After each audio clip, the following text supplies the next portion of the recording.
Good evening प्यारे बच्चों। आज हम आपको कक्षा 10 भौतिक विज्ञान अध्याय 3 और 4 का महत्वपूर्ण प्रश्न बताएंगे जो आपके बोर्ड पेपर के लिए बहुत महत्वपूर्ण होंगे और इसी के अंदर से ही क्वेश्चन पूछेंगे, इसके बाहर से क्वेश्चन नहीं पूछेंगे। प्यारे बच्चों, आपका पहला क्वेश्चन ये कह रहा है कि विद्युत विभव तथा विभवांतर की परिभाषा तथा इसके मात्रक लिखिए। यानी विद्युत विभव को समझाइए और विभवांतर का परिभाषा लिखिए और इनके मात्रक भी क्या कीजिए, लिखिए। और मैं बता दूं आपको प्यारे बच्चों कि जो विद्युत विभव या विभवांतर है तो जरूरी नहीं है कि यह बस पूछेगा। हो सकता है कि आपका बहुविकल्पी का जो 20 नंबर का पहले क्वेश्चन होता है वो मार्कशीट में जो भरने वाला होता है, हो सकता है उस समय बस मात्रक पूछ सकता है। इसलिए विभवांतर आपका महत्वपूर्ण टॉपिक है, इसको आप तैयार कर लीजिएगा। और अगला क्वेश्चन ये कह रहा है कि विद्युत प्रतिरोध क्या होता है, इसका मात्रक लिखिए तथा यह किन किन बातों पर निर्भर करता है तथा इसके संयोजन को भी क्या कीजिए, समझाइए। ये बड़ा टॉपिक है प्यारे बच्चों। जरा देखिए क्या कह रहा है, प्रतिरोध क्या होता है, प्रतिरोध क्या होता है और इसका मात्रक क्या होता है। तो मैं आपको बता दूं, 3 मात्रक याद कर लीजिएगा, प्रतिरोध का, धारा का और प्रतिरोध, धारा और आवेश का जो मात्रक होता है उसको याद कर लीजिएगा। उसमें बहुविकल्पी से क्वेश्चन जरूर एक न एक पूछता ही है। और पहला क्वेश्चन इसमें कह रहा है कि विद्युत प्रतिरोध क्या है। तो प्रतिरोध क्या होता है, तो जो विद्युत धारा बहने का विरोध करता है उसको हम क्या कहते हैं, प्रतिरोध कहते हैं। और इसका मात्रक जानते क्या होता है, ओम होता है। और ओम को हम इससे प्रदर्शित करते हैं, यानी ओम को हम इससे प्रदर्शित करते हैं और इसका मात्रक क्या होता है, ओम होता है प्यारे बच्चों। और ये भी कह रहा है कि यह किन किन बातों पर निर्भर करता है, इसको लिखिए। और कह रहा है इसके संयोजन को भी लिखिए। तो प्रतिरोधों का संयोजन कितने प्रकार से होता है, तो 2 प्रकार से होता है, श्रेणी क्रम में संयोजन और समांतर क्रम में संयोजन। तो श्रेणी क्रम के संयोजन का पूरा डेरिवेशन कीजिएगा, उसका सूत्र निकालिएगा और वो किस प्रकार निकलेगा उसको पूरा लिखिएगा और तब उसके संयोजन को क्या कीजिएगा, समझाइएगा। अगर हम कहे प्यारे बच्चों कि श्रेणी क्रम में अगर संयोजन हम कहे तो जब किसी एक प्रतिरोध के दूसरे सिरे को दूसरे प्रतिरोध के पहले सिरे से जोड़ते हैं और दूसरे प्रतिरोध के दूसरे सिरे को तीसरे प्रतिरोध के पहले सिरे से जोड़ते हैं, तो इस प्रकार के संयोजन को हम क्या कहते हैं, श्रेणी क्रम में संयोजन कहते हैं। जैसे मान लीजिए एक प्रतिरोध होता है ना, इसका पहला सिरा ये होता है और दूसरा सिरा ये होता है, तो हम कहेंगे कि किसी एक प्रतिरोध का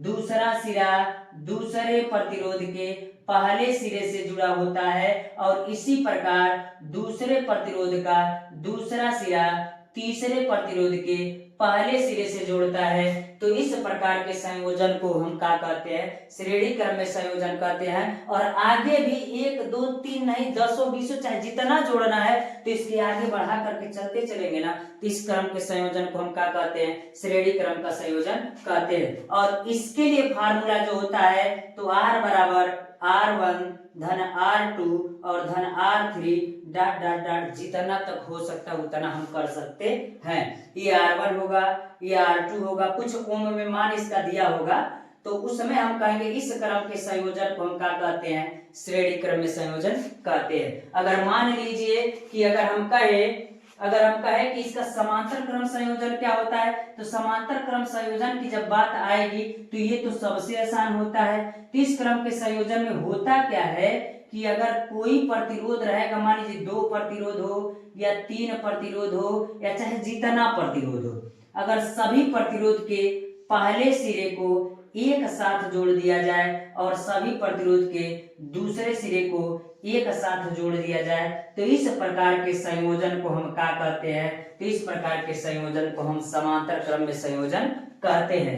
यानी R1 होगा, R2 होगा, R3 होगा और इसी प्रकार संयोजन कर करके और इसका डेरिवेशन निकाल के इसका फार्मूला भी लिखिएगा। और इसका फार्मूला प्यारे बच्चों होता है 1/R बराबर 1/R1 धन 1/R2 और धन 1/R3 R3 dot dot dot, अगर और जुड़ा रहेगा तो और हम कह देंगे। तो इस क्रम के संयोजन को हम क्या कहेंगे, समांतर क्रम में संयोजन कहेंगे। और ये क्वेश्चन कह भी रहा है विद्युत प्रतिरोध क्या है, इसका मात्रक भी लिखिए और यह किन किन बातों पर निर्भर करता है तथा इसके संयोजन को भी क्या कीजिए, समझाइए। अगला क्वेश्चन ये कह रहा है कि 250 वोल्ट और 5 एम्पियर यानी V बराबर कितना दे दिया है, 250 वोल्ट और I बराबर कितना दे दिया है, यानी धारा का मान दे दिया है 5 एम्पियर। फ्यूज वाले परिपथ में 25 वाट के कितने बल्ब जल सकते हैं। तो प्यारे बच्चों, इस प्रकार के न्यूमेरिकल आपके लिए बहुत महत्वपूर्ण होते हैं। आप इसको क्या कर लीजिएगा,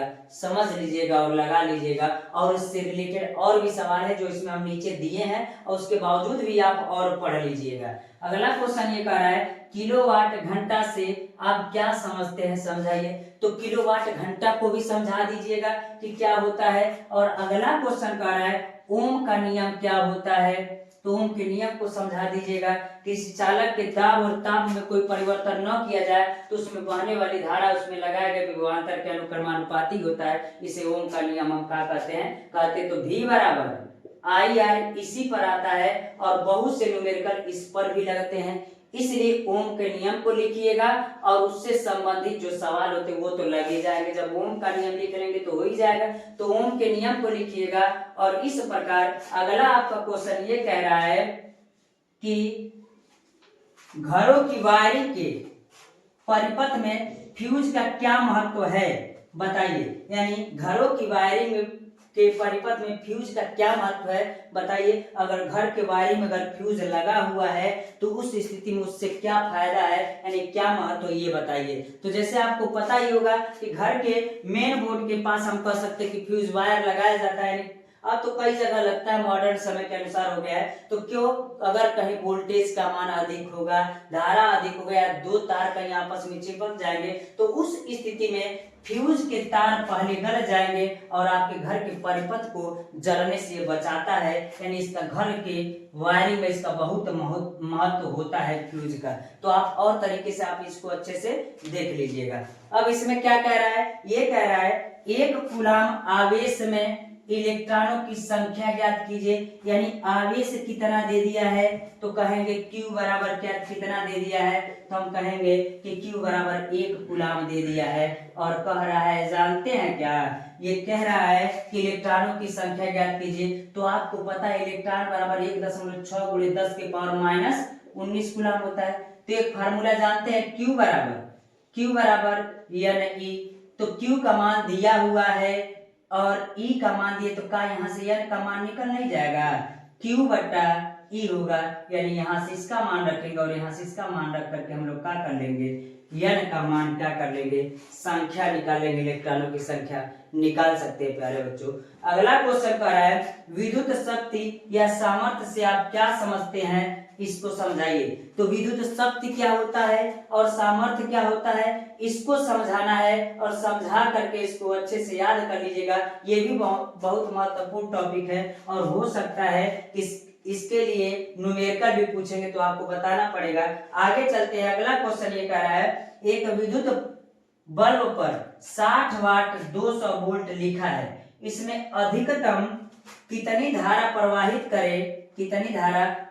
करे कि विद्युत बल्ब फ्यूज न हो और बल्ब का प्रतिरोध भी ज्ञात कीजिए। यानी कह रहा है कि कितने अधिकतम धारा प्रवाहित की जाए कि विद्युत बल्ब फ्यूज न हो और ये भी कह रहा है कि उसका प्रतिरोध भी ज्ञात कीजिए। यानी इस प्रकार के सवालों को आप क्या कर लीजिएगा, देख लीजिएगा। अभी हम आपको महत्वपूर्ण क्वेश्चन दे रहे हैं, इसके बाद जब सब विषय का महत्वपूर्ण क्वेश्चन देंगे तो डेरिवेशन भी आपको पूरा सोल्यूशन भी देंगे और एक एक करके सोल्यूशन धीरे धीरे दे भी रहे पीछे का। इसलिए आप लोग इसको क्या करते रहिए, पढ़ते रहिए। अगला क्वेश्चन ये कह रहा है कि 60 वाट सामर्थ्य के विद्युत बल्ब को 10 घंटे प्रतिदिन जलाने पर कितने जूल की ऊर्जा व्यय होगी। यानी इस क्वेश्चन को भी आप लगा लीजिएगा प्यारे बच्चों।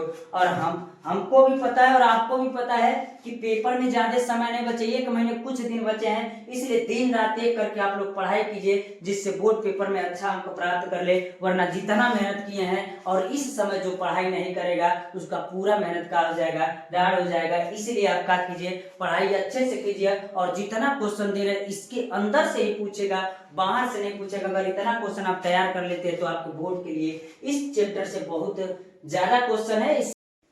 अध्याय 3 का अंतिम क्वेश्चन है, संलग्न विद्युत परिपथ में ज्ञात कीजिए। यानी ये परिपथ दिया हुआ है, इसमें ज्ञात क्या करना है, ए व बी के मध्य प्रतिरोध, यानी ये ए है और ये बी है, इसके मध्य प्रतिरोध को क्या करना है, ज्ञात करना है। और कह रहा है परिपथ में प्रवाहित धारा ज्ञात करना, किस परिपथ में कितना धारा प्रवाहित होगा। सब मान दिया हुआ 10 वोल्ट, 3 वोल्ट, 2 ओम, 3 ओम, 2 ओम, 1 ओम, 2 ओम, 4 ओम दिया हुआ है। और कह रहा है ए व बी के बीच विभवांतर भी निकालिए, तो विभवांतर भी निकालिएगा। 3 ओम के प्रतिरोध के सिरों का विभवांतर आप क्या कीजिएगा, ज्ञात कीजिएगा। और एक बात और है प्यारे बच्चों, जरूरी नहीं है कि ऐसा ही ग्राफ बनेगा, किसी और प्रकार का ग्राफ बन सकता है जो आपको श्रेणी और समांतर क्रम में मिला के दिया हो और उस स्थिति में तुल्य प्रतिरोध पूछे, वोल्टेज का मान पूछे या धारा का मान पूछे, तो उस स्थिति में देख लीजिएगा, यानी इस ग्राफ वाला फिगर यानी जो परिपथ बनेगा उससे संबंधित सवाल और देख लीजिएगा। और अध्याय 4 का जो महत्वपूर्ण क्वेश्चन है वो देख लीजिए, कुछ क्वेश्चन इसमें भी है जो ज्यादा पूछते हैं। तो कह रहा है पहला, बायो सेवर्ट का नियम क्या है समझाइए, यानी बायो सेवर्ट के नियम को समझाइएगा। और लास्ट इसका दूसरा क्वेश्चन कह रहा है, चुंबकीय बल रेखाओं से आप क्या समझते हैं, क्या तात्पर्य है। और चुंबकीय बल रेखाओं के गुण भी लिखिए, यानी चुंबकीय बल रेखाएं क्या होती हैं उनको समझाइए, यानी चुंबकीय क्षेत्र में जो बल रेखाएं चलती है उनको क्या होता है समझाइए और उनके गुण भी क्या कीजिए। तो इसको भी आप क्या कर लीजिएगा, याद कर लीजिएगा प्यारे बच्चों। और इस समय से ये कर रहा है, तीसरा जो क्वेश्चन कर रहा है, फ्लेमिंग के बाएं और दाएं हाथ का नियम। एक तो कन्फर्म पूछेगा, या तो बाया वाला पूछे या तो दाया वाला पूछे, एक जरूर पूछेगा। और लास्ट में एक चौथा लास्ट क्वेश्चन कर रहा है, एक क्वेश्चन और है, चुंबकीय फ्लक्स से आप क्या समझते हैं, चुंबकीय फ्लक्स से क्या समझते हैं और इसका मात्रक भी लिखिएगा। यानी कह रहा है कि चुंबकीय फ्लक्स से आप क्या समझते हैं, तो आप जानते हैं प्यारे बच्चों, अगर चुंबकीय क्षेत्र में किसी धातु की प्लेट को रख दिया जाए तो कितनी चुंबकीय बल रेखाएं इस प्लेट से होकर के जाती है, उन्हीं की संख्या को हम क्या कहते हैं, चुंबकीय फ्लक्स कहते हैं। तो हमने कहा क्या, देखिए इससे जितना होकर के 1 2 3 जा रही है, बाकी तो इससे होकर के नहीं जा रही है, तो इसको छोड़ दीजिए, इसको छोड़ दीजिए, जो इससे होकर के जाती है उन्हीं को क्या कहते हैं, चुंबकीय फ्लक्स कहते हैं। तो चुंबकीय फ्लक्स को भी समझा दीजिएगा और इसका मात्रक भी लिखिएगा। अगला क्वेश्चन कर रहा है, फैराडे के विद्युत चुंबकीय प्रेरण संबंधी नियम को क्या कीजिए, समझाइए। और इस प्रकार इतना क्वेश्चन आपका अध्याय 4 से क्या है, महत्वपूर्ण है। और एक क्वेश्चन और आपका बचा हुआ है फिजिक्स में प्यारे बच्चों, जल्द ही हम आपको उसका भी क्वेश्चन दे देंगे। और आज के लिए इतना रहने देते हैं प्यारे बच्चों, धन्यवाद।